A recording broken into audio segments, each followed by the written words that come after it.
Not long ago, on an island in the seas of the pack ice, a meteor struck the planet. Believed to contain a rare substance known as star metal, highborn Prince Thelonir set off to retrieve it for himself and for his elven brethren. Alas, his endeavour was thwarted by an army of the Dark Gods, led by a ferocious herald, Cha'ak Bloodrain, who himself fell in the battle that ensued. Not a single elf survived, and gave no word to the rest of civilization, who were left to ponder on the elven army's disastrous fate. It was left to Thelonir's brother, Nalinir, to sail to the battlefield in search of answers and in search of his brother's army. Indeed, their worst fears were realized when approaching the elven ship's wreckage, that there was no one left of the previous expedition to guide them. But, with the help of Dracor, a highborn master of the Conrag Tower, and a host of allies from the elven shore, he was able to discover the remnants of the crash site and begin the search for the lost meteor shards and the elusive star metal. However, he was not alone. Kaidu of the goddess Kalima, and the same sorceress who helped aid in the destruction of Thalonir's forces, was lurking and ambushed the Sorry Elves, forcing an early skirmish on the adventurers. In the battle that followed, Nalinir and Dracor managed to fend off the sorcerer's advances, but at huge cost to his own forces. His army had taken serious casualties, and though they had escaped the encounter, retrieved many meteor shards for study, and sent Kaidu running off into the island's forests, the Dark God worshipper had awakened many a beast to join the inevitable hunt for the Highborn, including a wasteland dragon, and summoning the exalted Cha'ak back to his evil existence. Left temporarily with only a skirmishing force and a band of Lion Guard mercenaries, Nalinir scouted the island's territory in hope of shelter or allies, while Dracor studied the accursed meteor shards to see if the star metal was obtainable. Nalinir stumbled upon an Equitanian army who were besieged by a horrendous covenant, led by a bloodthirsty vampire. With the elven host's help, the Equitane cavalry were able to defeat the undead horde and crumble them to dust, but in similar manner to the elves previously, taking heavy casualties in doing so. The elves had, however, made a new ally through their excursion, and after a few days more of hiding and waiting, they were joined by elven reinforcements to escort them home with the treasures they had found. All looked promising for Nalinir, Dracor, and the rest of the highborn host.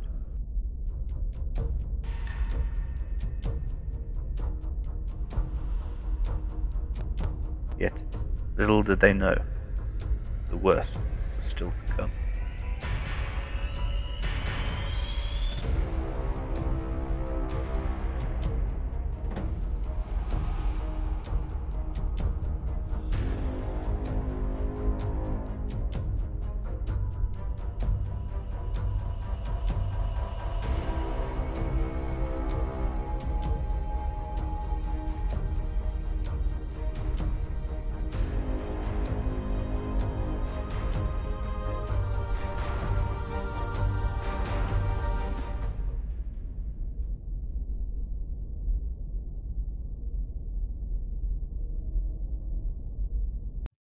Oh my goodness, what an introduction! Hello, Lucky Sixes! Hello. Hello. It's exciting times. I am Hyper G, and we are Proxy Table Gaming PTG 150 battles. Yeah, man, it's mega battle time. Oh, yeah. And what a way to kick off the mega battle than with that introduction. Thank you so much, Right? Sixes. You're excelling yourself. Good. Oh, loving it, mate. Loving it. Yeah, interestingly, off that, most, I'd say 95% of the pictures are from them of age art people. Ooh, very cool. Yeah, so that's all, I guess, as official as we get. Art. Yeah. Artwork and everything. So thanks to everyone that's doing all that, and yeah, it looked cool, right? yeah, look out for your picture if you created that art. Ninth Age people. Wonderful. So yeah, that was what has so far happened in the Ninth Age Scroll campaign that we're doing. Yeah, man. Known as Seizing the Veil, which is an awesome little campaign that we've created and been privileged to put into the scroll, thanks to Henry P. Miller, who has allowed us to do so. We began with a little teaser in Scroll 20. In case you are not aware, that's where to start looking for it. And then part 1 was in Scroll 21, part 2 in Scroll 22, and fingers crossed, part 3 in Scroll 20. What did I get to? 23? 23, I think. Yeah. Which is just so conveniently timed. It's like we planned the whole thing. I know, totally. And we'll go with that. We will, definitely. But yeah, definitely check out the scroll. Obviously, gives you more than a 3-minute intro on all the other stuff that's gone on. Yeah, loads more fluff, and as well, the scroll's like awesome anyway. Oh yes, for all like the hobby and tactica, etc., etc. So much good stuff in the scroll, including like even if you're like me and even if you're like me and don't really read anything, it's got some good pictures. So. That is true. That is very true. Yeah, but I should also mention that parts 1 and 2 of this campaign, we didn't actually do normal battle reports for them, so you haven't missed those. They were only in the scroll. But part 3, the concluding part, is this battle report as well on YouTube. And as well, again, that isn't even it. If you want to go back even further, there is I think it's scroll 5. Ooh, I'm not sure. Something. Wow. I'm gonna say 5 or something like that. But Matt Perris and Kev, was it? It was Kev. So from the Paired Weapons podcast, way back when, did before they were the Paired Weapons podcast. Yeah, they didn't even know. No. How, what their lives were going to be like. Yeah. As podcasters, but so this trilogy of battles and scenarios and things directly follows on that. So it's it's quite cool, right? Absolutely, really cool. And I think we should probably get stuck into it, don't you? Because part 3 is about to begin. The Warriors' army has amassed once again under the crazy leader Kaidu, who's found himself a wasteland dragon. And it's meant that the Highborn Elves, who finally have managed to unite with their reinforcements and linked with their beleaguered allies, the Kingdom of Equitaine, to form a resistance. But not before Dracor, the young wizard, I don't know, probably not young. Yes, for an elf. For an elf. Has discovered something rather horrifying about the meteor shards that they have come to the island to obtain. That in fact, the meteor shards are a lot more powerful in a lot different ways than Dracor was expecting, and they must now destroy the meteor shards instead on this island and get the heck out of there. And so the warriors try to stop them. Now, as it was a mega battle, obviously, it wouldn't be right to just do a normal 4,500.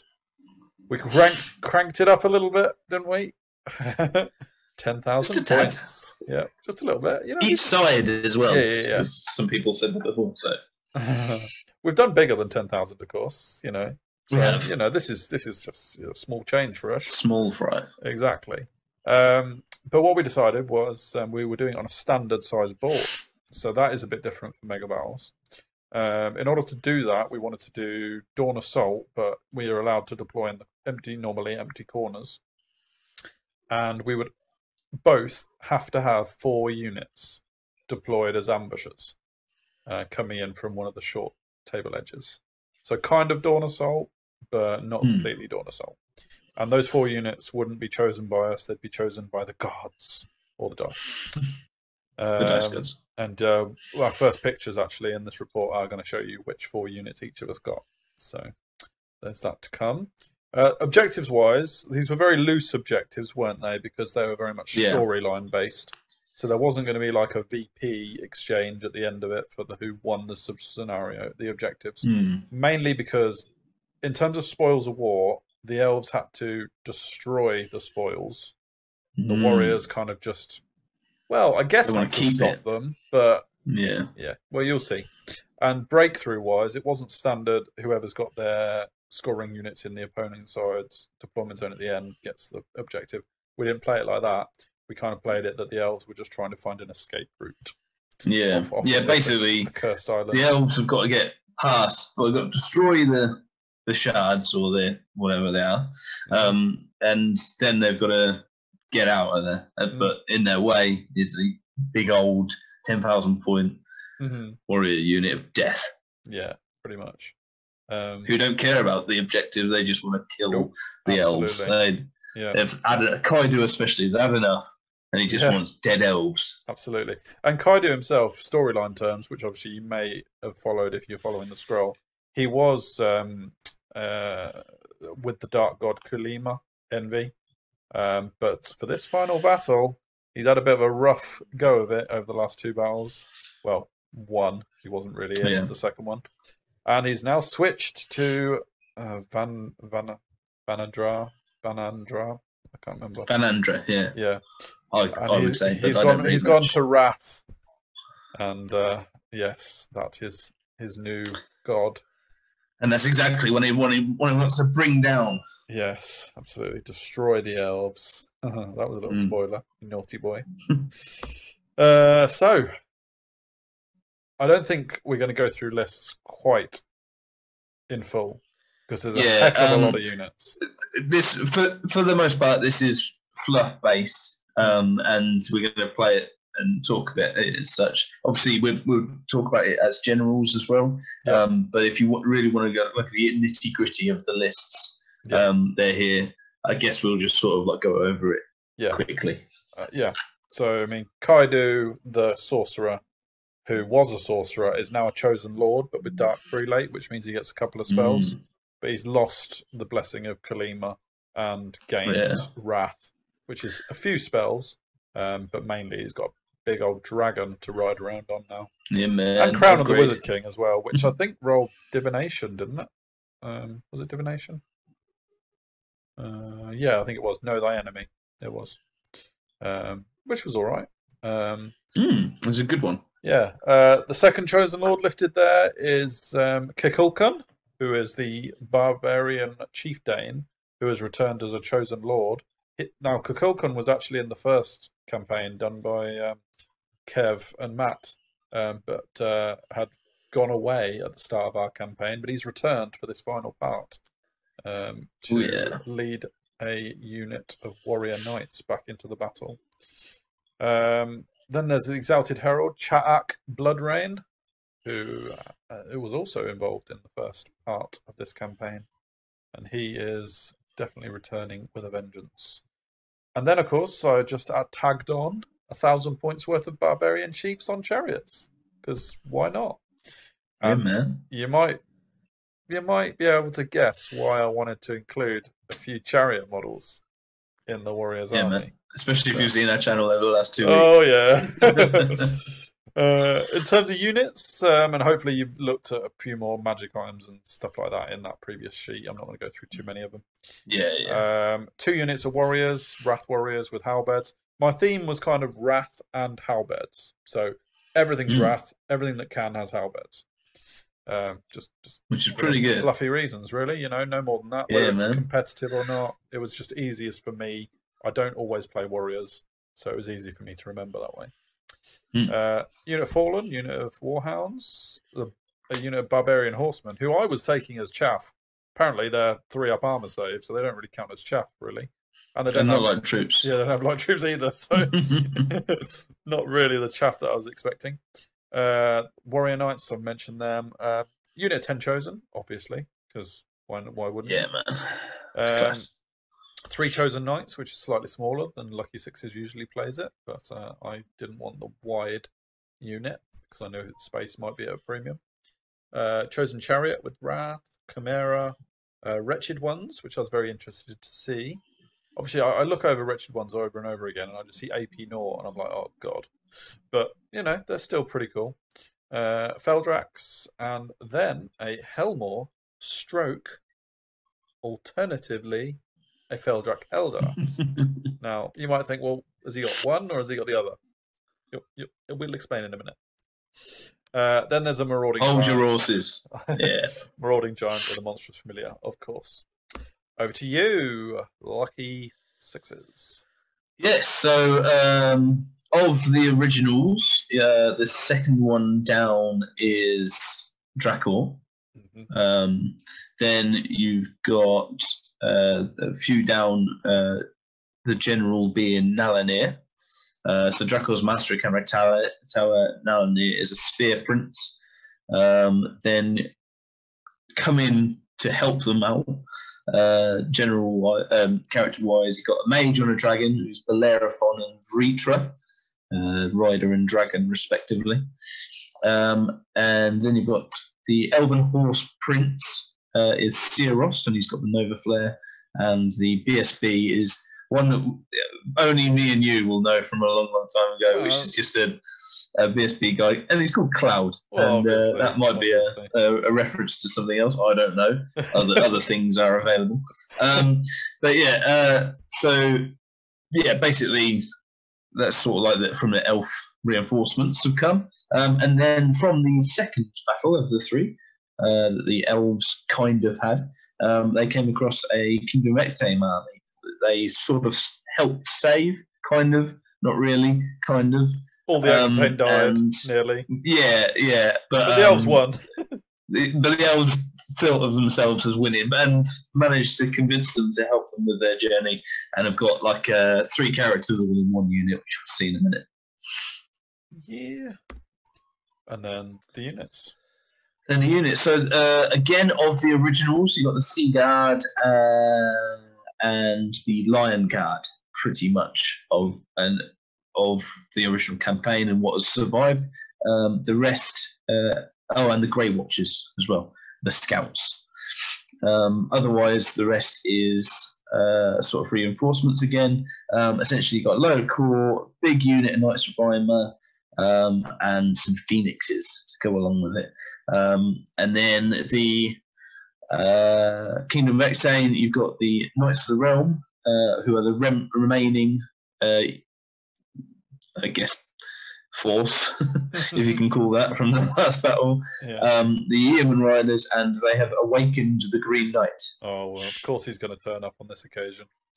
Because he's awesome. Now, I do need to point out one thing about the Elven and Equitane characters. Not because we need to point it out, but because it might be mentioned by someone in the comments. So I need to address it quickly before it gets... Now, there is one thing wrong with the Elven characters, and I'm looking for it, I'm scanning it. It's on the 3rd character down. Has a lucky charm. And the Paladin for Equitane has a lucky charm. No, I'm mentioning it because otherwise we'll get picked up on it, right? But I know for a fact, Lucky Sixes, you didn't use either. No. So it's fine. That's how lucky they were. It's fine. They didn't need it, but you know, just so that one doesn't come back at us. There you go. Sweet. All right. So again, like we've said, if you want the nitty gritty, you can look into it, and pause it or whatever. Yeah. Cool. Do whatever you want. I don't care. You never care. I never care. So I rolled up these 4 units as my units that would be ambushing. That is a Chimera, a unit of Warhounds, the Warrior Knights, which I decided to add Kukulkan into, because that is the unit he was supposed to be joining and basically commanding. I didn't have to put the character in there, but I decided I wanted him in there. So that was my choice rather than anything else. And the Hell Cannon. Now, back to that Hell Cannon stroke Feldrak thing. I paid for my Hell Cannon to have 2 ominous portals, or whatever they're called. But I completely forgot until the point when we were going to bring the Hell Cannon onto the board. And that meant we had a huge discussion about where the ominous portals should be. The problem was we were mid-battle by that point. And that meant that I could clearly use the positioning of Lucky Six's units to put my portals in places I wanted them to be in. And we probably had about a 5-minute discussion during the battle about it, didn't we? And we decided that there really wasn't any fair way of placing these portals. Obviously, if we were completely being unfair to you, Lucky Sixes, then I could have placed portals around your cavalry units and just had exploding toxic attacks. Whereas, to be fair on you, I could keep the portals away from your cavalry units or away from where I want to teleport from, and then I don't get any benefit out of a hell cannon. So it really wasn't going to work one way or the other. So what we did was we just changed the hell cannon for a Feldrak Elder. Sub. So, Sub him in. Get him in. Get him in. So there's that. Tactical change. Absolutely, yeah. For you, you managed to be a bit thematic with your 4 units. You got an Exalted Herald in the background coming on as an ambusher for you as well. Yeah, that'd be good. But no, yeah, so a bit of core and the T9A. So that'd be interesting to when they come on. Yeah, definitely. Yeah, pretty cool that you've had 2 Phoenixes as ambushes, actually, especially as they fly. That's and because neither of them had been in the previous battles. So it kind of made sense that they were joining at the last minute. Yeah, none of these had it, I think. No. So these were all the last-minute reinforcements to get off the boat or whatever. Yeah.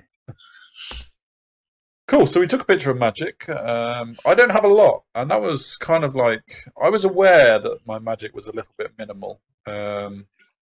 Basically, 8 spells in a 10,000-point battle is ridiculously low. Because you got a lot of other stuff then. Yeah, exactly. I was kind of just going for combat. There really wasn't any shooting. I didn't really want to bother with magic that much. I just wanted to smash your face in. So, yeah. I guess it was kind of like a bit of a thing about Wrath, and Wrath shouldn't really have a lot of magic, or it didn't used to. But see, nowadays it can still. But anyway. Whereas your magic, ridiculous. Whoa! Less magic users. Too much. Yeah, I guess so, technically. So I've got, because, a Dragon Master, so he has 4 spells. Because the Dracor is a Prince Master on a tower, he has 5 spells and Oaken Throne. So that's cool. And then the Div Master, Div Adept from the Kingdom of Ectane, had 2 spells plus Hereditary and the Rod. You can see her rod she's holding as well. So, well, we all know what you do with damsels, so watch out. Hey, whoa, this is different battle. All right, now I'm going to skip this picture because we've got a better one coming, but that is just a picture in our collection. This is a better picture of the whole battlefield. Oh, yes. At deployment. Now, obviously, we both got 4 units off the board, so bear that in mind. I don't know about you, I was really surprised when we were done. Yeah. Actually, how much space we had. Absolutely, yeah. On the board. I thought it would be jam-packed. I guess both these armies were kind of elite, weren't they? A lot of points packed into the units. Yeah. I imagine if you had 10,000 points of vermin swarms, you have to spread that over like 3 boards. But yeah, loads of zombies everywhere. Absolutely, yeah. What, on vermin swarms? Yeah. So, shall I go as warriors were kind of up first? That wasn't a question. So, chaos. Ooh, not chaos. Chosen Knights on the left. We've got Giant, Feldrax, the Wretched Ones, Fallen, 1 unit of Wrath Warriors with the Dragon Kaidu in the middle. A unit of Chosen in the middle, obviously, where they can cause the most damage. Center. With the Exalted Herald, Sha'ak Bloodrain. Then you got the Warrior Knights, who I was still thinking are light cavalry, light troops at this point. Then you got another unit of warriors, Wrath Warriors. Then you got Chosen Chariot, and then behind the impassable object, can't really see because who wants to look at them? Not like I'm really happy with them at all. And this is it's their gonna be debut so battle. Is a unit of 3 barbarian chieftains. Maybe we'll see them again later. Maybe, I don't know. Maybe. Maybe every picture they get blocked out by impassable terrain. They should. That'd be class. Over to you, the elves. Yeah, so we sort of did a bit of back and forth, and then I dropped, didn't I? Which is eventually why I used. Yeah. It's, kind of technical, but really it's just my MO. So yeah, so loads of chaff went down. You put some down. I think you put after the second warrior unit went down, perhaps. Then I put everything down. Yeah, something like that. I seem to remember that we could have done a roll-off, but the best I could have done was a draw, actually. Yeah. So I don't think it was that early, but yeah. No, maybe 4 or 5 units in. Yeah. And stuff. But yeah, so essentially what I'm looking to do here is to set up getting rid of the secondary objective, getting rid of those meteor shards. Yeah. In conveniently looking dragon statues. Yeah. We'll get close to them anyway in a minute, so we don't need to worry about them too much. Yeah. The King of Rectane on the left, just looking to smash that one up. Got a few units on the right able to do the right one. And then the middle, I'm sort of hoping I'll have some stuff left over to do later on. But the dragon needed to go in the middle so that I could see what's around and get as much as possible. But I put everything down, and that's why I think your chosen knights are all the way over that side, because they're going to be annoying and tough for my dragon to get into at all. So, so you got the left side of the board as your short table edge, so that's where your reinforcements are going to come on from. Likewise, and then in the opposite, mine are coming on from the right hand side. So see how that works out. And you'll notice at this point, obviously, I haven't got any ominous portals on because I'd forgotten about my hell cannon. We just forgot, yeah. Hellmore, actually, it's called Hellmore now, isn't it? Oops. I think I wrote down hell cannon actually in the lists. Oh well. Old rules, eh? So we played the Spoils of War, the ones that you were going to try and destroy, as a little bit more fun in that they were strategic objections. This is cool. Actually, from the scenarios booklet, which is on the 9th page website to download as well. There's a whole load of fun scenarios where you can just change the game ever so slightly to be a little bit more, well, different, really. You know, I wouldn't say better because it depends what you want to play. Yeah, just a little bit spicier. Mix it up. Yeah, exactly. And so all 3 of these objectives had stat lines, or at least HP and resilience. I think it was resilience 7 or 8, wasn't it? Resilience 7, 8 HP. Wounds. I think it was 7 to begin with. 7. But one of them got an increase. But then each objective had random rules that you can give it. And we rolled up 2 of those random rules from the list for each spoil. So this one, which I believe is the one on the right, as you were looking at it a minute ago, had magic resistance 4 and hard target, which basically meant you were going to have to destroy it by combat. The one on the other side, no, this is the one in the middle, had an Aegis 5 up and 9 health points instead of 7. So a little bit more resilient in any respects. And the one on the left side, as you were looking, has a 3 up armor save. And every turn, it would gain 1 HP on a 5 up if it had lost some. So that's that. And we go over to your turn 1. Yeah, and I'm not fucking around. Let's go in. Charge. Yeah. Charge everything. Not everything. Yeah, with one thing. Equitane, go to kill that spot. So they've received the order. And they're like, you know what? You kind of helped us out in the last battle. We'll help you out here. Yeah. Let's kill it. Too right. And over there... Yes, the small Romanites go in to see how much they can do. Because I don't want to commit like my big unit to it yet. No. And I don't think the Lions could have got in. I'm not sure. But don't know. I didn't. I had reasons, uses for them later on. So just wanted to see what I can do for that. I was quite alarmed by your early charges on the spoils, actually, because I was kind of thinking when you get the spoils, I can use them to then countercharge you. But the fact you were doing it right from the off, and the spoils were quite large, we were playing them as kind of impassable. It actually meant it was really hard to countercharge you. Yeah, I had to go. I had to drop from first just to do this. Otherwise, if you like able to march 10 inches or whatever forward before I do this, I've just got no hope. Yeah, no, getting them and trying to get safe or whatever. But yeah, on my first turn as well, Green 90 comes out. Oh yeah, absolutely, close to the damsel. Yeah, and I just sort of like shuffle around and stuff. But that unit at the back are just regular archers. They just look cool. I only found that out like about turn 5, didn't I? I thought they were Queen's Knights, Queen's Guard, whatever. Queen's Guard. Yeah, they haven't done a lot this game. I think it's because they're normal archers. And for once in your whole life, you didn't take Altered Sight. I don't think. I know. So I know it was cray. And so both those charges get in, obviously. I'm not even sure I had to roll anything. But... No, probably not. And just out of shot is my Barbarian Chieftains. Yeah, that's the best shot of the best shot you get. So, I've just moved the Reavers up to make sure they can't countercharge straight away. Yeah. That's what I've done there.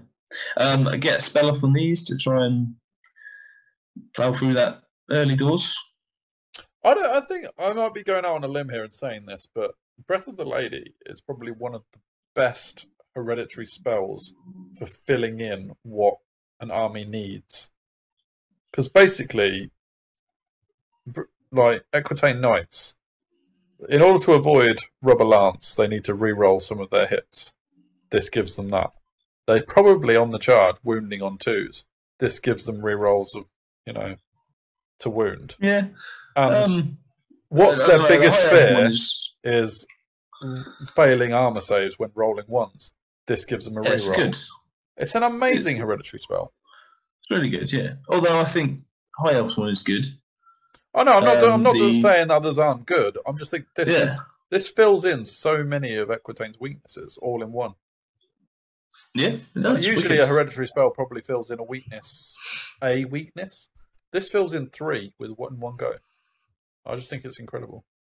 No, it's good. But like I say, that was going out on a bit of a random one. You get favour off? The other hereditary? So I figure I'm probably not shooting you. Yeah, just didn't want any magic spells or nothing like that. But this is where I found out that my light cavalry is actually quite armoured. 3 up armour save to your shooting. I think I did like 6 wounds as well, and with the sea guard. I was well pleased, and then you went, "Oh, I've got 3 up armour save." I was like, "Eh?" Just pass them all. Yeah, most of them. And so only 1 died. It wasn't even panic. No, I mean, of course, I realised at this point that I set them up to kind of like be light troops, and now they're going to have to reform and do all that jazz. But hey, oh well. However, these other archers pretend that they're Queen's Guard and shoot on for Orlan. And I think it was the other guys as well, the yeomen who didn't move. Probably. I think they tried something. Yeah. Do 3 of the 7 wounds to that spoil. Yeah, wasn't too bad. I wanted to do a few more, but then thinking about it, this spread 7. So yeah. So yeah, that's cool. A few more to that one. Did 5. So I did 5. Yeah, and then you got 1 back. I got 1 back at the start of my turn. So, but I'm pretty. I don't mind that because my lord's gonna. Here we go. Sorry. Oh, are we going back, or are we going to stay on this? That's right. Cool. Oh, this is beautiful. Look at that picture, Gobbo. That's nice, isn't it? Thank you, Gobbo. So one of my barbarian chieftains decides to charge the Reavers to get rid of them. I wasn't prepared to let the Rymar Knights charge all 3 of them if they got free in your turn 2. And I figured that 1 barbarian chieftain can probably deal with all of those Reavers. So I just thought, risk 1 of them, and then you've got 2 other barbarian chieftains to countercharge if you do get a charge back at me. Obviously, these are 3 characters in 1 unit, so they're pretty built. And that was kind of the intention of playing them as a unit to begin with, that they could. Yeah, it's cool. So smashy with those beautiful rules. Moved around a bit. I moved up quite aggressively with the Chosen because why not? Because you're Chosen. And yeah, whereas I wasn't quite as aggressive with my Wrath Warriors and Chosen Chariot because you're on a hill with your Roma Knights and your movement 10, which is awesome. So re-rollable movement 10. That's nice. It's very nice. Moved up quite aggressively with my Kaidu on the Wasteland Dragon. Spread out his wings and said, "Dragon, come and get me." Dragon on dragon combat. Sexual. So yeah, D&D. To see if you wanted it. But Big D. And the Exalted Herald Double moves D. up a bit. All right, calm down. And the Wrath Warriors are also moving forwards as well. Yeah. And on this side, I actually just stayed a bit conservative on this side because I figure I've got to wait until the Knights commit themselves before I can figure out what's going on. You Fey Miasmid the Chosen Knights, didn't you, with your Grey Watchers? I did, yeah. That's what cool, that dice is. Quite like that. Yeah. I actually moved the Wretched Ones back behind my army at this point to get them away from the Knights because my Wretched Ones are like AP 0, which I saw as a bit of a problem, especially with Breath of the Lady potentially being castable. But obviously I'd have to dispel that if I wanted them to be in combat. And I didn't want the Wretched Ones in combat with the Knights just yet. Now, I managed to cast Know Thy Enemy. Now, you knew that my last spell was Wrath of God, and you had to choose between let me have Know Thy Enemy or let me have Wrath of God. I didn't let you have this. Didn't you? Unless you rolled really high, I wouldn't have let you. I think you got it off, didn't you? Yeah, but I didn't cast Wrath of God, so you stopped Wrath of God instead. Oh, did I? Yeah. You must have rolled really high because I did roll quite high. Yeah, you were actually thinking that you were going to send the Rymar Knights into the Chosen, weren't you? Yeah, absolutely. Because on the charge, Rymar Knights are 1 higher agility than Chosen. Whereas if Chosen are on the charge, obviously, then it's basically all on the charge, isn't it? And Know Thy Enemy gave +2 agility, which meant the Chosen would be striking first, even if the Rymar Knights charged. So you were actually eyeing up an early charge on the Chosen, weren't you? Yeah, I was going. I saw that as an opportunity to get rid of the Chosen early doors, and that was not nice. I'd like to say that was the reason why I put Know Thy Enemy on, but I was kind of like, what do I put Know Thy Enemy on as my last spell before Wrath of God? I said on the Chosen, rolled the dice. They were pretty good dice, and you were like, "Ah!" I was like, "Oh, what have I done?" Yeah, I think I had 5 left, and you had 3. You were like, you must have rolled like 6, 5, 4 or something. Like, probably really good. I was saving 4 dice for Wrath of God, so yeah. Yeah, and I just couldn't do them. But yeah, there you go. But I didn't get Wrath of God. So you left me a juicy overrun into the in the Herald as well. Potentially. Oh, I was dreaming. I knew deep down, something in me was saying something new. Yeah. I also did Smite the Unbeliever on Resilience, I think, on your dragon, just in case you wanted that dragon on dragon combat. So I don't want that. We're going to find that out. I'll tell you that now for free. Barbarian Chief Dane does his work and the Reavers and sends them packing. She is potentially a little bit vulnerable if the Rymar Knights get free. I'd worked out that the White Lions, the Lion Guard. What am I doing? I'm drifting. They couldn't charge the Barbarian Chieftain if the Rymars didn't finish off the spoil, and they didn't. They only did 2 more wounds to it in the combat, so the Rymar are still stuck in that combat. Which that was like crazy because that's like 2/3 of what they did when they strike 6. Yeah, you actually rolled some 6s, I guess. Yeah, madness. You rolling 6s? Who'd have thought it? I know, right? Only 2. On this side, though. Yeah, definitely. I think your Duke did it, didn't he? On his own. Yeah. So that is one of the meteor shards destroyed on Draco's orders. So come on. Absolutely. Cheers, boys. And at the start of your turn 2, what happens? I have a drink. What happens? So, the Knights of Exane that are now free see a charge into the Wrath warriors. Dang. And they're going to go for it. I left that way too close, didn't I? Yes. Yeah, I need like a 6, I think. The Green Knight was able to go in as well and do a little crisscross. Yeah. So that was cool. But in order to do this and to stop any counter charges, I had to sacrifice Flareon, the Firebird.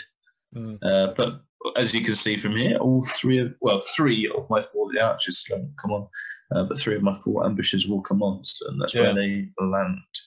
But the Flame Phoenix does do 2 wounds to the giant as well with its sweeping attack. Yeah. Comes on, good. Chaps, sweeping attacks. Decent. And they've both got Warden's Bond. So I'm hoping some thoughts behind this is worst case scenario is he dies, which is very likely. And then he comes back, and maybe I can either chaff again or I can just fly around, and you haven't got much in way of shooting. So maybe you can cause some ruckus behind that. Absolutely. So there is that combat. When the Knights became free from that spoil, I was a bit gutted that I left it so close, but I was kind of hoping that the spoil would hang on for another turn whilst you were not on the charge. Trouble was, I think the Duke has a bastard sword, so he was just as strong off the charge as he was on, almost. So, only other thing to note here is that I think we're all out of... the dragon is out of the arc of the other dragon. The Knights don't have too much in the way of counter charges, which I was quite pleased with. Yeah, absolutely. Even more reason why I didn't plan that overly well. I should mention at this point, just in case you're wondering, the warriors are not trying to destroy the spoils, so charging them is non-effective. They're not trying to do that. So if you're wondering why I wasn't going into this spoil, it's because that wasn't part of their objective. Let's keep them alive. Yeah, so you moved your Rhino Knights ever so slightly, ready for option. Just shuffle around really. Same with the Lion Guards. Yeah. Trouble now is that because of that discussion we had about the Chosen getting higher agility, I now know that you really fancy that Rhino Knight charge into the Chosen. So I'm now armed with that knowledge. I need know thy enemy every turn, basically, unless I'm charging you. So, you did Word of Iron? I don't know why you did Word of Iron. No, it would have been Lash, wouldn't it? Quick Lash, yeah. Between Quick Lash and Silver Spike, I did 3 wounds to the dragon. Yeah, absolutely, yeah. Which was nice. Out of 6 as well, so that's pretty good. I think I was stopping Favour and a few other things. I can't remember. But yeah, I was letting those off or couldn't stop them. I think I did 1 from Silver Spike and 2 from Quick Lash, actually, is what I'm remembering. Yeah, I think also I was trying to stop Breath of the Lady on your Knights, I think. So sure. We're going to go to the next picture, and it's going to be Breath of the Lady on the Knights, isn't it? Oh no, it's not. But it is that combat, and wow, wow. Yeah, I didn't calculate for the Wrath giving the +1 agility, so we were at the same time. Yes, we were. I got a heck of a lot of attacks. Yeah, which I had Zealot's Banner as well. So yeah, so you just did so many. I think you did 9 wounds to me, but I mean, I do even more to you. Yes. So it's. But I just lose my unit pretty much. Yeah, there's only 3 Knights left alongside the 3 characters. 3 Knights, 3 characters, and the Green Knight. Yeah, and you haven't got Druidism either, have you? So they're not getting any back. So they ain't coming. Ain't coming back. Yeah, but you do win combat by loads. I think I could have held on a double 1 if I remember. But obviously didn't. So yeah, overran. Green Knight goes into the Fallen. And these Knights end up next to the Wretched Ones. Now, that is more encouraging for Wretched Ones, even though they're AP 0. You haven't got Breath of the Lady on them, so any ones will actually wound you. Yeah, so, damn random movers. Indeed. Double charge the Flame Phoenix in my turn 2. Just to kill it. That's fair enough. Got to get rid of it. And what I did, I moved the Chosen Knights forward, and not scared of the Warbanner of Rymar Spears. Because the way you use Chosen Knights is awesome. I hate them to go against them. So I was going to really enjoy using these guys. And I thought, I'm just going for it, you know. I don't care you've got a whole load of spears. I'm just going to blitz into that unit and see what happens. And so I ran forward while there was nothing else looking at them. The Exalted Herald decided to move up out of line of sight of the dragon. Because basically it was thinking, those 4 units in the middle there, you got an Eagle, you got Mounted Yeoman, you got Grey Watchers, and you got Frost Phoenix. The Exalted Herald was just thinking, I can take any of them. They're all chaff. Really? I can just kill them. And that was basically the plan. Kill some chaff. Kill some chaff. And there was no counter charge on there. Or at least, so I thought. Yeah, Wretched Ones, random move into the flank of your knights, which is great. And the Green Knight is in the Fallen. Yeah, Fallen. It's just they're really close. So yeah, and obviously I'm going to do the Wretched One combat before I do the Fallen combat. It's my turn, so there won't be an overrun to help them out. And Wretched Ones are unbreakable. So my Chosen decided to moon the Rymar Knights and basically turn around and just head back towards the Equitane forces. I didn't want Equitane alive by the end of my turn. My highest priority was kill Equitane Knights and those 3 characters. They had to go. I didn't mind that I was potentially losing position on the elves for a little while, because I just needed those Equitane dead, basically. And I figured if the Wretched Ones can't do it, even though they're unbreakable, and it's going to probably last a little while before the Knights get away, I just needed to make sure the Knights died. So I thought if I turn the Chosen around, I think it's out of charge range of the Rymar, so there wasn't even a point of doing a rerollable. Yeah, it was like double 12, wasn't it? It was 6, double 12, yeah. So yeah, but I have still got my Wrath Warriors and my Chosen Chariot on the left, ready to countercharge if you fail your charge. So I get a couple of my units on as ambushers. The Chimera comes on, and the Feldrak Elder, who is not a Helmor. Yeah, man. So that was a late substitution, but fairest in all regards, I think. And yeah, bring them on behind your forces, basically, to threaten. Really? Yeah. And the dragon, the Wasteland Dragon, has now moved into the flank of the Sea Guard to cause problems. So going in for the kill. Yeah, going for it. What is that showing? Anything new?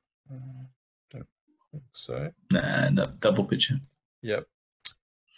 I reunited the Barbarian Chieftains into one unit down here.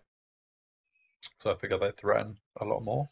I was out of line of sight of the Rymar with that single Chieftain. Because you overran. Because I overran, exactly. Yeah. To make sure the Reavers were gone. Because I think I didn't kill one Reaver. Oh, I must have killed one left. I think you had. I think you had one left. Yeah. Either way, I'd overrun, and so I was out of line of sight of the Rymar. Yep. So I reunited them because I didn't have a counter charge on the Rymar while they were stuck on the objective.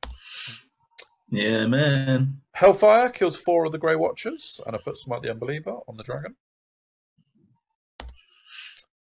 And the Rymar finally finish off this spoil. Which did another 2. Consistent. Yeah, definitely. So they are free to do what they like. Absolutely. Speaking of doing what they like, Equitane are no more, or at least this big unit of Equitane is no more. Yeah. They got caught, didn't they? Yeah, pretty much. Yeah. They didn't die, but I was an idiot really, because my Lord was in the middle of the unit and not on the flank, so it meant that he couldn't attack. Yeah. Which I've never done in my life, so I don't know why I did it in this battle. But yeah, so that just meant that I lost on combat res, fled, and absolutely died. I think I needed like a 5 or something, so it was doable. It was possible. It was hang possible. around, but I just didn't. Yeah. So I don't think the retro ones did a lot of damage because they are AP 0. Yep. Flame Phoenix dies, and you roll for your Warden's Bond. Yeah, it doesn't come back, but it does do 3 wounds to your giant, which I was happy about. Absolutely, yeah. Yeah, really good. Yes, so the Flame Phoenix is gone. Does not come back. Yeah, get it. Because if he comes back again, it's class. It's so good. Fallen, go down, obviously, to the Green Knight. And you reform the Green Knight, which is a little tricksy. We'll come back to that later, no doubt. And so, into your turn 3, you don't declare the charge on the Chosen. It's Dracor has set the parameters. We know what we need to do. We need to get rid of these things. 2 out of 3 are gone. There's 1 remaining, and the Chosen are facing the other way. So this is the best chance I'm going to get going for this one. So obviously, if I'd have known that the Wretched ones were going to defeat the Equitane, and then I wouldn't have turned the Chosen around like I did. But like I say, it was high priority to get those Equitane Knights gone. So yeah.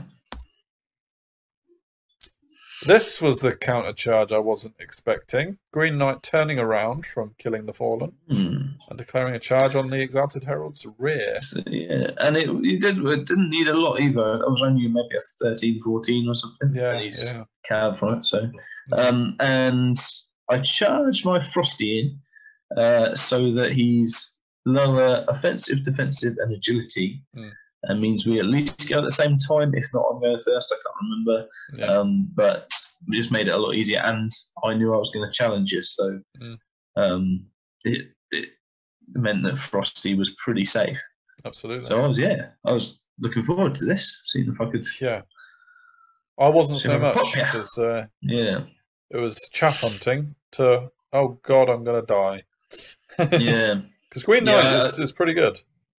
He's decent, yeah. He is decent.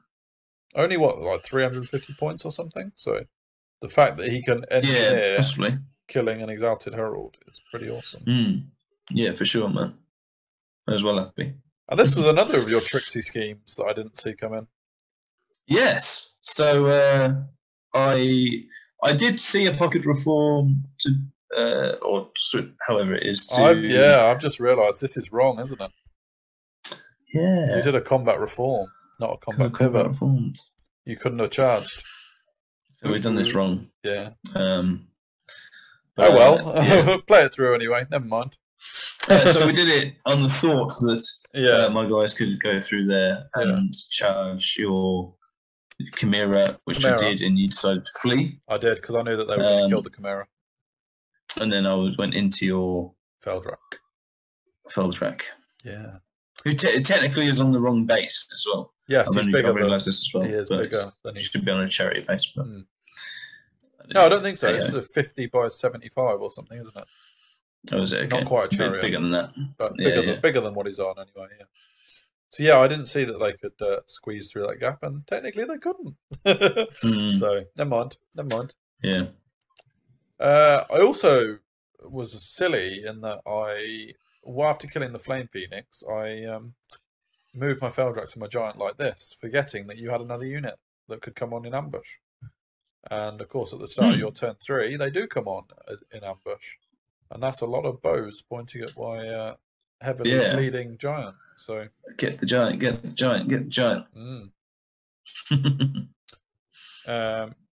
Yeah. So you do charge the Exalted Herald? Yeah, I'll move up with the spears rather than charge. I don't know. I was goading you to charge. Yeah, the AP is the main thing I'm worried about here. But then I would have been strength 4, so it would have been easier to wound. So I don't know what is best, if I'm honest. Whether it's to have you -1 to your armor or me +1 to wound. We'll find Let us know. We'll find out what happens with this decision, won't we? So yeah. So Rymar get into the middle spoil, and that's the one with the Aegis 5 up and 9 health points. Bit more resilient, that one. And your Seaguard turned to face the... Yeah, Seaguard turned to face that. My Archers turned to face the Dragon, and the Dragon make sure he can see the dragon for magic purposes. So that's what them 3 units are looking to do. Yeah, despite the fact that Kaidu is now a Chosen Lord, and obviously Chosen Lords have very awesome stats, Nalanir does not fear him, does he, in combat? And Drakkor probably doesn't I'm only strength 5. Yeah, I don't really want to be in combat with him, but if you're down to like 1 or 2 wounds, I'm not too bothered. Yeah, absolutely. Fully. If you got 6 wounds, I'm definitely scared. Absolutely, yeah. And over this side, so we see the Rymar complete the charge on the Feldrak. The Lion Guard reform to face that as well, to help out later. While your Eagle... Yeah, it's just because... I'm just thinking that I can... we'll hold this round, which means the Elder will be there on my next turn. Yeah. So that's why I've done lines like that. So because on the charge, I should do a few wounds to you, and I've got charge, so I should be all right. Yeah. So I'm hoping, or worst case scenario, you do like 4 wounds to me or something, and I stick because of all the charge and wounds and stuff. So that's my plan, and then hopefully mop up with the Lion Guard. And you stick your Eagle in a sort of chaffing way. Yeah, I thought when I put him down, and it's obviously there's definitely loads of ways I can do it, but I thought I'd chaffed it so that you couldn't get an overrun onto my Rhymer Knights if you could see him, sort of thing. And I could have done it, I just didn't. Yeah, for some reason. Just got the angle slightly wrong, but we'll see that later on. Yep. And then this happened in Magic. So we've already said that if the dragon has less wounds, Nalanir is not afraid of him.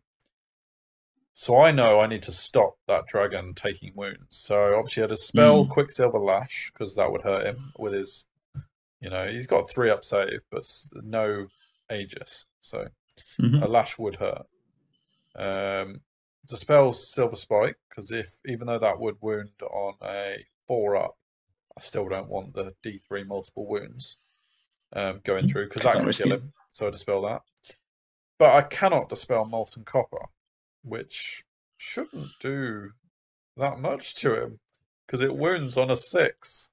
Yeah, D3 plus 3. I rolled a 1 as well, so I only had 4 wounds, or 4 shots at it, and 3 6s, baby. See you later, Kaidu. So yeah, what an anticlimax. Go back to your gods. Oh, he's only got 5 gods left to go for now. Baby. So that's the Dragon Mage. Whoop whoop whoop. Unbelievable. It's a serious pointage. Obviously, that doesn't work for the story, man. What are you doing? Kaidu's supposed to be like the warrior lord thing, and this is turn 3, and you've taken him out of combat, out of the game, with a stupid. I did only think I'd do 1, maybe 2 wounds. So to do 3 and kill you was amazeballs. Yeah. But lucky 6s, right? You know that rolling 4 dice, you technically might not even get 1 6. Yeah, that's why I only wanted to do 1, maybe 2 wounds. Maybe 2. 2 would be incredibly lucky. 3 is just plain ridiculous. Right? Plain ridiculous. That model's like 1,000 points. Yeah, it's a really good roll, wasn't it? 3 6s. It's fantastic, isn't it? I need to stop playing you. Anyway, so the Rymar Knights do 5 massive wounds to the spoil in the middle. Yeah, I thought I'd wipe you through, but I'm pretty sure that I'll do you in the next turn. Yeah, so, and there's no counter. My 5 Rhymer Knights did 2 every turn, so I've got 2 characters and all them Rhymer Knights, so I should be all right. Yeah. And you got Nova Flare to pop if you need to, haven't you? So exactly, yeah. This was a bit of a pillow fight. You do 1 wound to my Feldrak, who does nothing back. I think I rolled really badly to hit, which is always a problem. But you stick around, so of course. Archers only do 1 wound to the giant. Oh, yeah. But, obviously, you used your 6s up on the dragon, didn't you? So yeah, that's all right. Yeah, but he has only got 1 wound left. What's the average on that? Am I meant to do it on average? I don't know. You tell me. Well, you're hitting on 3s. You've got the averages of 4 dice, you know. You're hitting on 3s. With how many are in the unit? 18. 18. So yeah. So 12. Yeah. Hits. Thank you. So yeah, you should do 2 wounds. Oh, okay. So you would say I'm unlucky there, right? Not to kill you. Yeah. Yeah, you are. Yeah. Yeah. Yeah. 1 wound less than average. Whereas Molten Copper. Oh, I've just skipped that picture because you angered me. Yeah. Oh, I don't want to look at this picture, actually. You can talk about it. So I think I did 1 wound to you, and you did 1 wound to me, but I've got a charge in a rear. So supernally, you take 3. Yeah, I think. Still alive, just about, but it's not going the good way for the Exalted Herald. And that would potentially be my second named character, Cha'ak Bloodlane. Yes, Cha'ak. Who could potentially be going down in turn 3. Because, I mean, that combat's not getting any better. I can't turn around. No. So, and I am in a duel with the Green Knight, so it's not going to get any easier. So, yeah, potentially losing both my iconic characters before the third, Kukulkan, is even on the board. Because he didn't ambush in turn 2. So, no. Gutted about that. I take the charge with the Chosen Knights, thinking, yep, I was always going to do it. If you didn't charge me, I was always going to charge you. Yeah. Coming to get ya. See what happens. And yeah, I took this charge. I measured it out, and yeah, potentially I can overrun into the Rymar Knights with the chariots, which would be amazing. Yeah, I think you still need like a 9 or something. It's not short distance. Yeah. So. Kill an eagle on the way as well, which would be nice. I get the giant out of there and stick the Feldrax in the way of line of sight because they're large. So you'd get cover on the giant. Yeah, man. And yet those archers are not going to last long, hopefully. And this is what's going on in the middle, basically. So the Rescue ones obviously destroyed the knights, the Octane knights, which meant that the Chosen were kind of flapping. The warrior knights, the barbarian cavalry, sorry, were sort of flapping a bit, and I'm slowly realising how not manoeuvrable they are. And I didn't want to commit my Wrath Warriors or my chariot to the Knights of Rymar until I could get the situation to be favourable. Obviously, this is my turn 3, so really I would like for that spoil to survive 1 more go. Yeah. I think is what I'm hoping, isn't it? And yeah, that's me charging the eagle. Oh, and the Warhounds have come on. Oh, and Kukulkan has now come on with his warrior knights. Turn 3. Yeah, baby. Left. So that's a big load of reinforcements coming on as well, which is nice. Yeah, man. And he is that's an extra Chosen Lord on the board, so that unit's pretty good. Very excited about that unit as well because he had Entropic Aura, which meant turned off magic weapon enhancements and armor enhancements. Weapon and armor. It's so good. Yeah. And the Exalted Herald, Cha'ak, gets Wrath of God as his final act and sticks that right behind the big unit of Knights of Rymar in the middle. Obviously, the eagle is just there. But, looking at it going, what the hell? What the hell is that, man? What's this mushroom do? Just subscribe it, man. Yeah, Wrath of God is coming. The Rymar Knights bounce this time, don't they, in my turn? From the Elder. However, the chariots do not make it into the Rymar Knights. If the chariots had made it in, I imagine the Knights would have been dead outright. Although they're only AP2, but there's a lot of impact hits. So yeah, I turn to face the White Lions, thinking, could I have gone after you there? Did I let you go? Yeah. You did. I think because you wanted to chaff me going into your. Yeah, that would make sense. Thanks.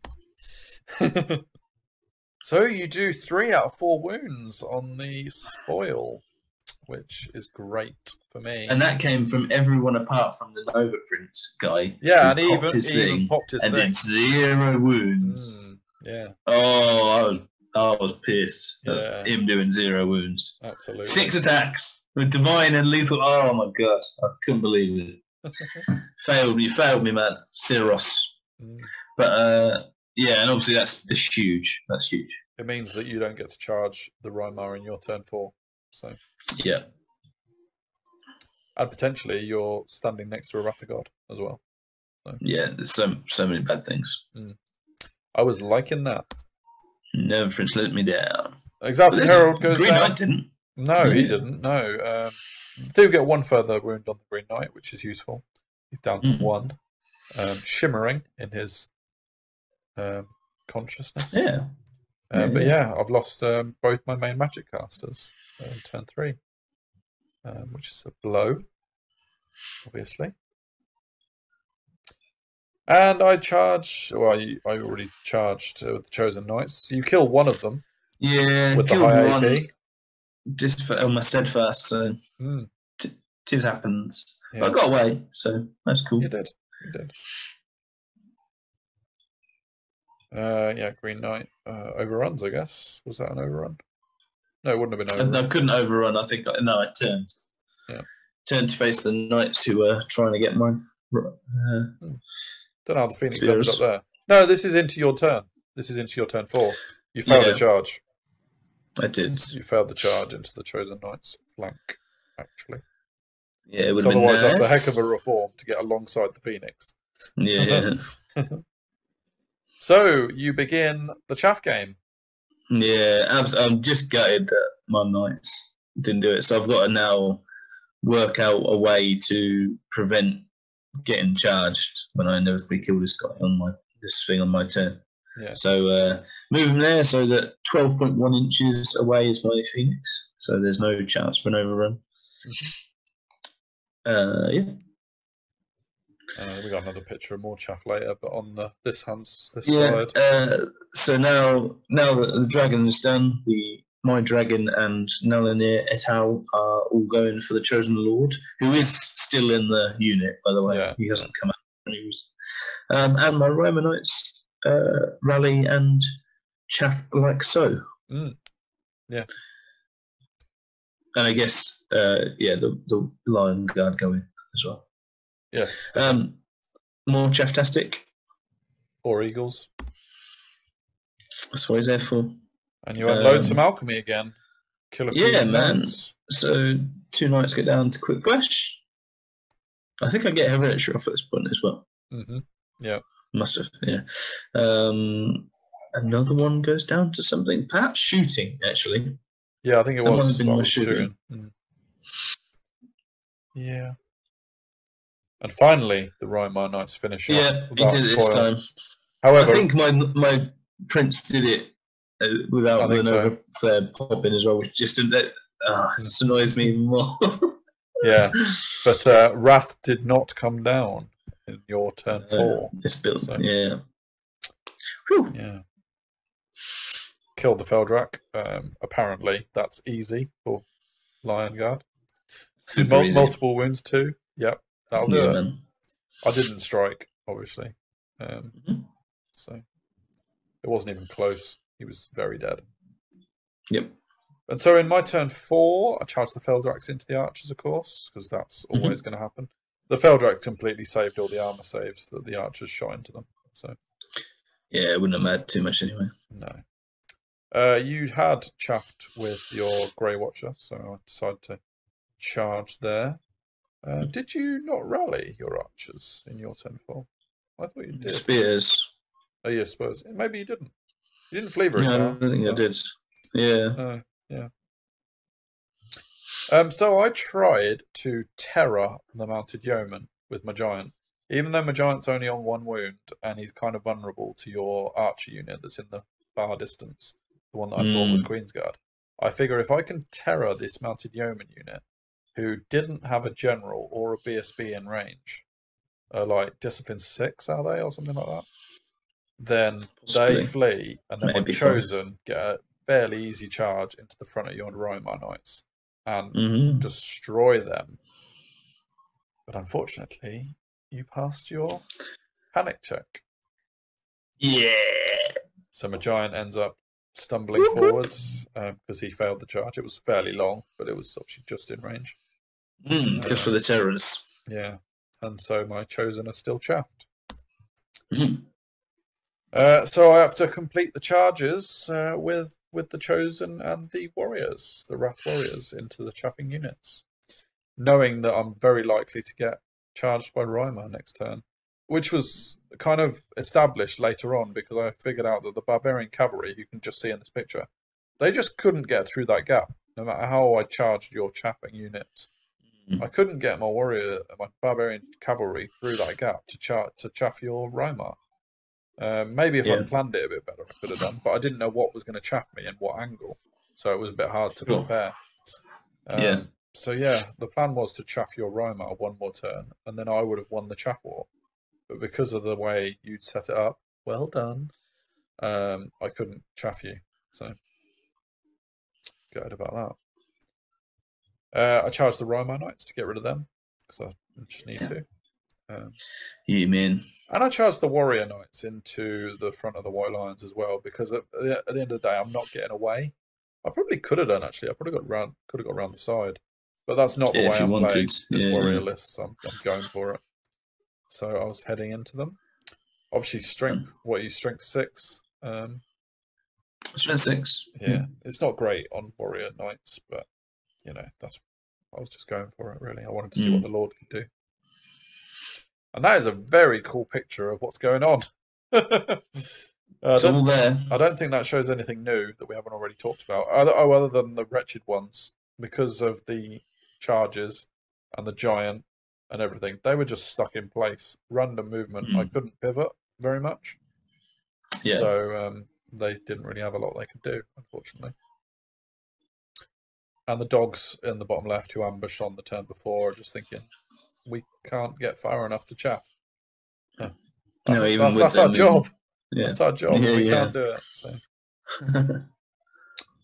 This picture, I couldn't figure out which way up it was supposed to be, so I don't know if it's the right way up or not. But either way, it just shows the other side of the board, really. With the Feldrat charging the archers, the Chosen Knights charging the Grey the Inevitables. Yeah. And the Green Knights still getting ready. Kill the Mounted Yeoman, obviously, because Wrath of God still doesn't come down, and I'm gutted about that. Like, I'm literally cursing, moaning, whinging about Wrath of God. Everything you can possibly hear about Wrath of God comes out at this point. Yeah, man. How it's let me down in the whole of 2020, and it's a rubbish spell for me. Never been good. Always good for everyone else, but never good for me. Yeah. Didn't come down again, which meant that your Rima were going to charge my Chosen and get away from Wrath of God. So I wasn't a happy bunny at that point. Kill the Grey Watcher over there, Ovs. And I reform, I pivot, not that it's my turn next, so that I'm in the front with the Green Knight and the Spears. So that when the Green Knight comes in.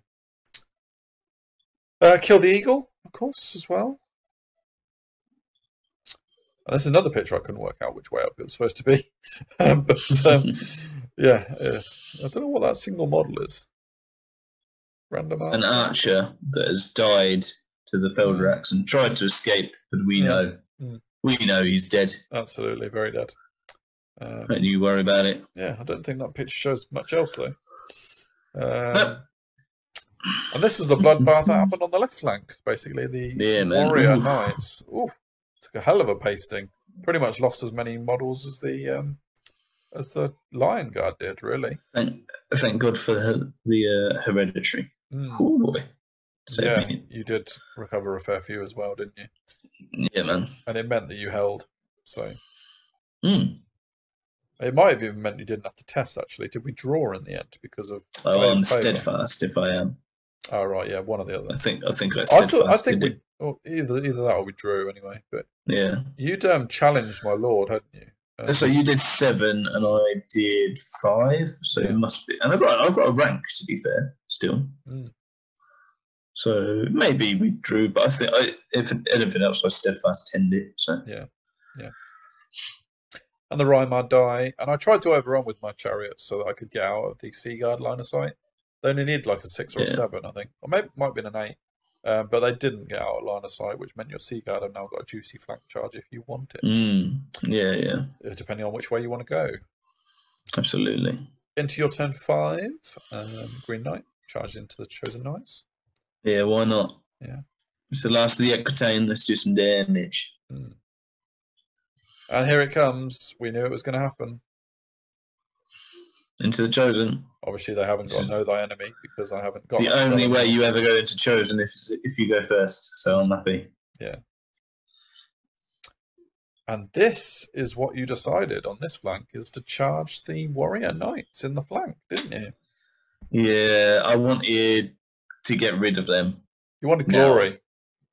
Yeah. Glory hunter. And I failed. A rerollable 8, wasn't it? So that was like pants. Yeah. Huh? Usually you do that on 1 dice. But... Yeah, exactly. So I need to get the weighted ones back. I might frame this picture. You failed the rerollable 8. You should. Yeah. I might take it to like Art of War 4 and show it to you just before we face off. Before every... Just on table 1 of the final battle of Art of War 4. Yeah, when we're inevitably there. 1 and 2 in the tournament. I'll show you this picture and it'll crush your... By the way, and my whole confidence in everything will go. Absolutely. There's a few issues with that scenario. But and so, obviously, the Rymar have charged into the Chosen, and you chaff with your Phoenix. The only other option, I can't remember how far I would have been from your Warrior. Warriors. That was the other option I could have done.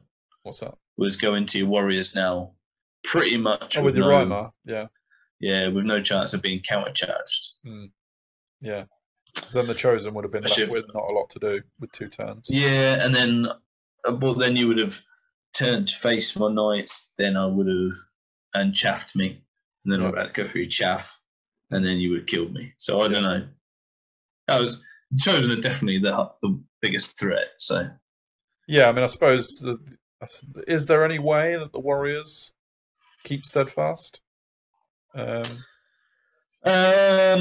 Don't think so. I've got 11 attacks with the characters, then 8, 9, 15 with the Knights, all hitting on 2s, wounding on 2s, killing on 2s. Yeah, probably not. I don't think so. You could at least 11, wouldn't you? Which would take away their steadfast. So I hope so. I think I've got 26 attacks. Yeah, strength 6 or more. 2s, and killing. Yeah. So I don't know. I think I should go through. You definitely would. You've got 20 wounds in both, haven't you? So this is just slightly harder to hit the Chosen because it's not, I guess, because it's wrath and lightning reflexes. So yeah. But you wanted the Chosen dead, and they are worth more points. Chosen. It's like 900 points, isn't it? So exactly. Yeah.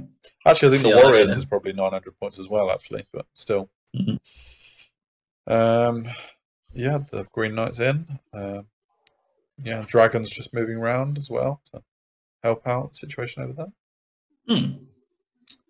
But that side looking a little bit sparse now. You got Corruption of Tin on my chariots and Open Throne and Awaken the Beast off. So that's actually and Awaken the Beast doing the got my champion back as well. In the first combat, my champion killed your champion, but then you brought back your champion so that your champion could challenge my lord. Lord. No, actually, I still had a champion. I don't know. But either way, it meant you could duel out someone. Yeah, man.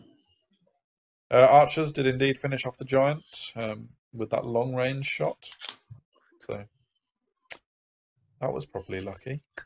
You you'd have hit with one less for the long range. So still. Yeah, Awaken the Beast helps you to... You did strength, didn't you? So... I did strength for the AP more than anything. Just I wanted the unit gone. Yeah. Because I thought then I could keep challenging out your chap. Yeah. And holding on steadfast really was the plan. Definitely. Until I can get into you with the Seaguard. Yeah, I'm not sure we had a duel this turn, actually. I don't think we might not have, but you did issue one. I think I've got Hereditary up, haven't I? So yeah, it was just a... No, I don't think you did get Hereditary off. I think I stopped it this time because I was so aware of it saving you last turn. But either way, yeah. Green Knight bounces, doesn't he? He just 1 wound to the Chosen Knights. Took a wound. I was like, in any scenario, I either win by whatever it is +2 because I got charged and flank, or a die. I can't lose combat in any way because I've only got 1 wound left. So if my 4 up holds off to your 5 attacks, and I'm golden, and you'll test on at least plus or -2, if not more, because of wounds, whatever. So it was just if I survive, you test and hopefully go off the board. And if not, I die. Yeah. So you died. That's the risk. Yeah. The Chosen are gone, apart from 1 model with 1 wound left. Actually, 2 wounds left because he's a champion. 2 wounds because he's champion. But yeah, they didn't stand a chance. I think he attacked, but he didn't do a lot. Oh no, he must have done a few wounds actually. He killed 2 knights. The champion did. But you failed to run him down. He got away, and you went into the Wretched Ones. He did. But yeah, much like expected, really, with that. I was delighted that I still had 1 model left. Because if he rallies, then you only get half points for that whole Chosen. Yeah, exactly, so, and providing the Wretched Ones hold up for at least a turn or 2, I might be able to get your Knights. So. Yeah. And they are unbreakable, so you've got to literally go through every single one of them. Yeah, no, that's it. Into my turn 5, the Chosen Knights go for round 2 on the spears, having eliminated half of them on the first time they did it. I am a model down now, but still. I send the Barbarian Cavalry into the flank because they've got great weapons. And I'm thinking you would have to allocate some attacks to them in order to, stop them attacking with their great weapons. And great weapons could actually hurt your knights. I'm not bothered about adding combat res because I don't care if the Barbarian Cavalry run away after this. And the Wretched Ones are unbreakable. So, yeah, I just threw them in so that you'd have to deal with them. And they're actually, I think they're harder to wound than the Wretched Ones. The Wretched Ones have Fortitude saves. And you're like Strength 4. So I'd have a 4-up armor save. But it's close. But yeah, the Barbarian Cavalry aren't actually that bad in that situation. Sure. So I threw them in. And then everything on the Phoenix. Everything comes in on the Phoenix. So that's the 3 chariots, the Chosen Chariot, and the Warriors to try and kill the Phoenix. Again, I guess what you're hoping for is a Warden's Bond to help him come back. Yeah, absolutely. I thought he's definitely dead. I just need to, if I can come back, I can chaff over here. So. Yeah. Oh, and the Chosen Champion does indeed rally. So that's good. Yeah, I'm like a 4. Yeah. Oh. Yeah. Yeah, I think actually I rolled a double 1, didn't I? You did, yeah. But he only needed a 4, yeah. He wanted it. He did. He wanted to come back. The Feldrax move in as well to help out later on. And then Wrath of God came down. So it was +4 to the range. Obviously, I've been bemoaning it for ever since it didn't come down in your turn. In the first one, yeah. Yeah. And roll a double 6 for the range. That is a meteor crate, that is. That is a serious impact zone. 16 inches of that token is getting hit, which is pretty much... Vanandra's Wrath, that is. Oh, yeah. On the elves. Totally. So it hits the archers, the dragon, the sea guard, the 3 chariots, the chosen chariot, the phoenix, the wrath warriors, and the Rymar knights. Awesome. It's so good. Yeah. It's so good. And so you told me to shut the hell up with my moaning, didn't you? When it comes down, it comes down. Yeah. And we did the wounds, and this was the result. So going in the same order, you had 4 archers died, 4 or 5. 1 wound on the dragon, a few sea guard deaths. Was that 6? Yeah. Yeah. 1 wound on the barbarian chariots. 1 on the chosen chariot. 3 wounds on the wrath warriors. Phoenix took 1 or 2, can't quite see. And the Rymar, which was the ones I was so delighted about hitting. I actually rolled. And you hit well. I did 10 hits on them. Yeah. And you did 9 armor saves of 4. Yeah, man. Oh, God. Gutted. And I'll tell you what, you properly were angry. Yeah, come on. Like, I was like, come on, these armor. That moaning that I had for the Wrath of God not coming down, you were properly in my face about how it had come down. You've been moaning all about. You were like uncomfortably aggressive in the way that you were like changing your tone. Like, this is a steak, mate. Yeah. This is a steak. Yeah. And then when you rolled 9 4-ups out of 10, which is a little bit better than average lucky 6s. Yes. Who cares about averages? You got really aggro about it. 9 out of 10. Not winning any sportsmanship awards with that behaviour. Speaking of sportsmanship awards, the chosen knights do not suffer any messing around with the spears and continue their attacking. Although you failed your steadfast again. Yeah, it's just I think fear to know, but yeah, I just got if I keep my steadfast, I can grind you up, but just failed my steadfast. That's all. Yeah. And in the combat, the barbarian cavalry just completely died. Your BSB, which is he goes to town on him. Yeah, a bit funny. Which meant only one of them was left to actually attack. What's that? That's 8 wounds or something. What's that? So on the wretched ones. As well, yeah. I'd already taken one. Pretty. Not bad. It's good. It's good.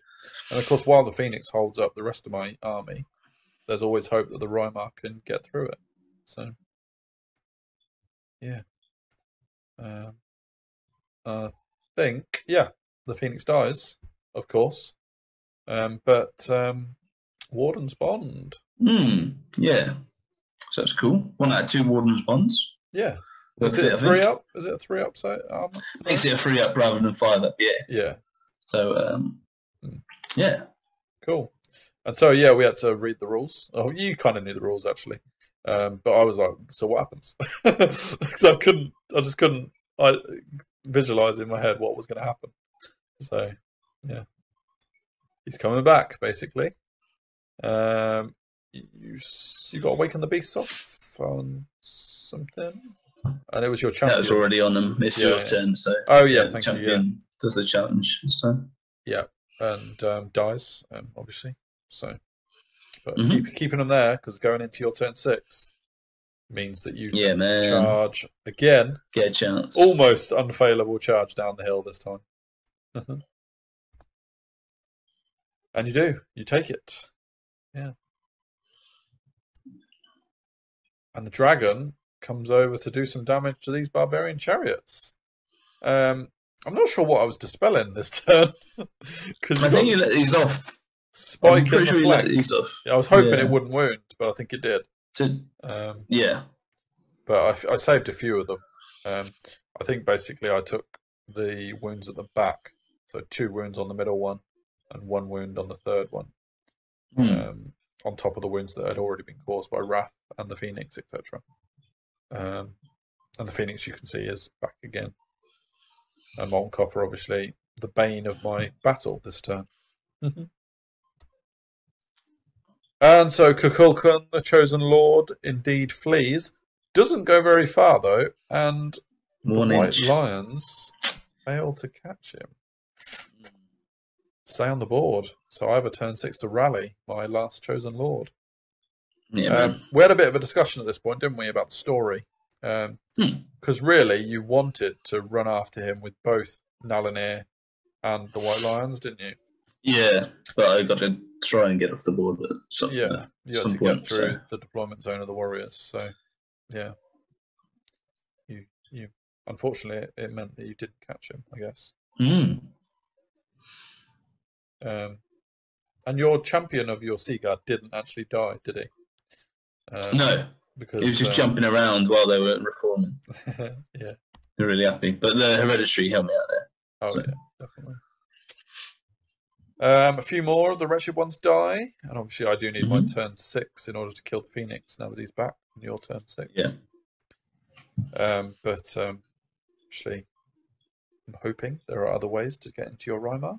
Yeah, I couldn't. The only way I could, I could nearly chaff all 3, but I couldn't in the end. So I had to settle for just those 2. Yeah. Is this my turn 6? That was that was your turn 6, and this is my turn 6. So yeah, everything charges into the Rymar Knights to destroy them. Basically, there's a heck of a lot of impact hits coming in from those chariots in the rear. Yeah, 3d6. So I don't think it probably doesn't even matter that I've got my characters to kill the wretched ones, because the amount of other wounds the other guys do, it's going to cause pain. Yeah, I mean, you lose a few to the impact hits, even if even if it is only AP2. Well, if you save 9 out of 10 again, then that'd be all right. Yeah, man. But the Feldrite's coming in as well.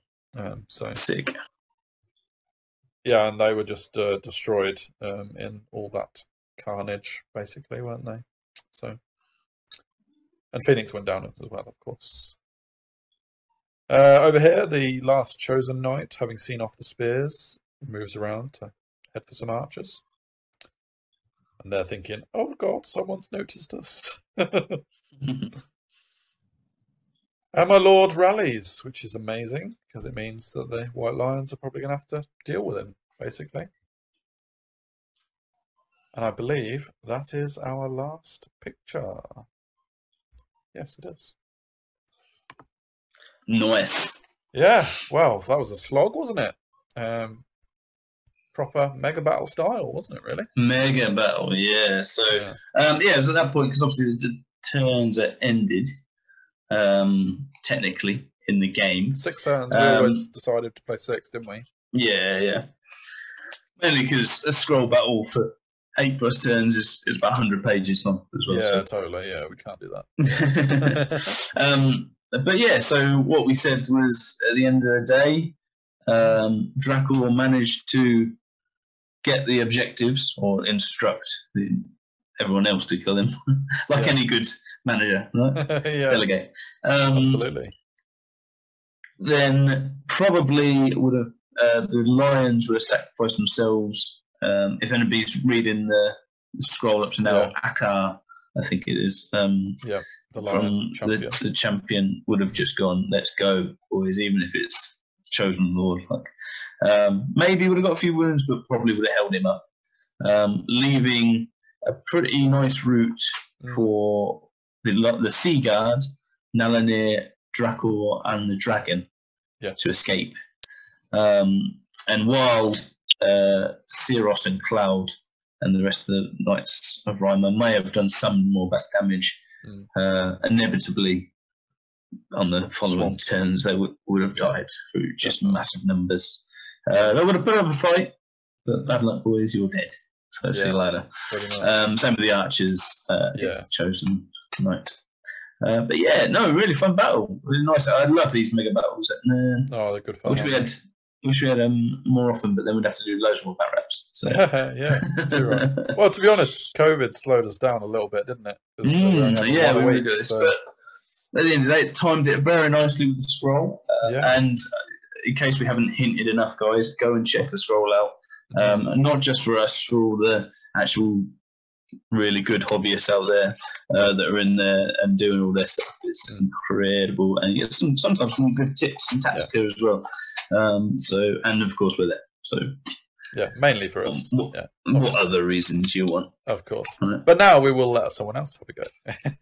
So if you want to be the next part in a huge campaign, doesn't have to be anything to do with this campaign, then get in touch with the people who do the scroll, and they are more than willing to entertain ideas of yours, potentially. Oh, well, I better not say they will, because it's not my scroll. No. Not up to me. They might just turn around and say no. But yeah, anyway.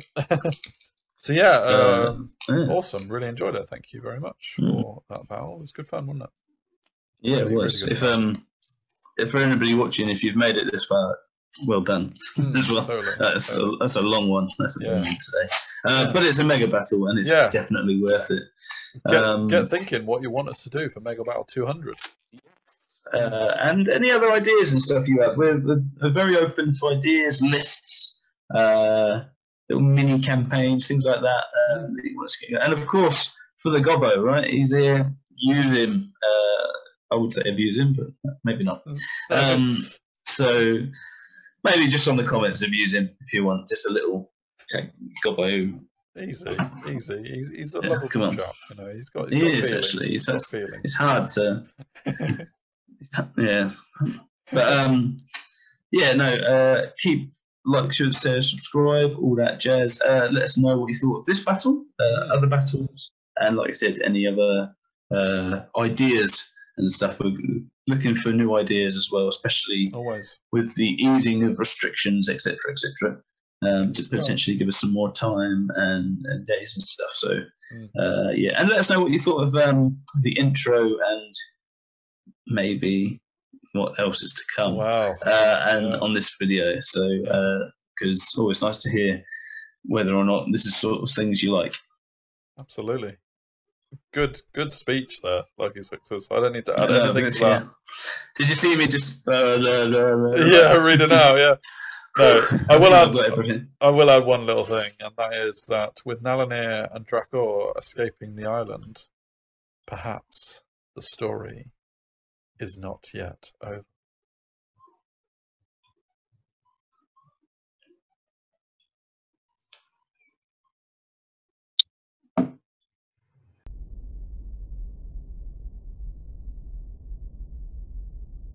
It is with great sadness that I write this chapter in my journal, as the island disappears behind us. Our meager crew remains in muted silence at the sight of a few of us that have returned, bedraggled from such a swift departure and harassed by those dark god abominations the entire way. Had it not been for Bellerophon riding upon his dragon Veritra, I do not think our escape would have been possible at all. And they fly behind the ship now, as somber as the rest of us, in spite of their critical role in getting us away. The island's ability to throw enemy upon enemy at us in wave after wave is surely an enigma to be pondered, as is the power that these meteor shards clearly possess. And yet, I feel, had we not departed when we did, it would be the end of me, as well as Nalanir also. Speaking of our prince, I have been impressed by his resolve. Journeying here to find his brother may not have concluded, but without his personal skills and leadership, our quest would have been doomed much earlier. I retire now to my quarters to rest, for privacy as much as anything. It demands as much. This tiny piece, all that I have kept, harmless I'm sure, or at least, I hope. A meteor shard of such insignificance that will unlock many paths to me. I feel its energy pulsing, even now, its power. It calls to me. It asks me to take it home. I shall.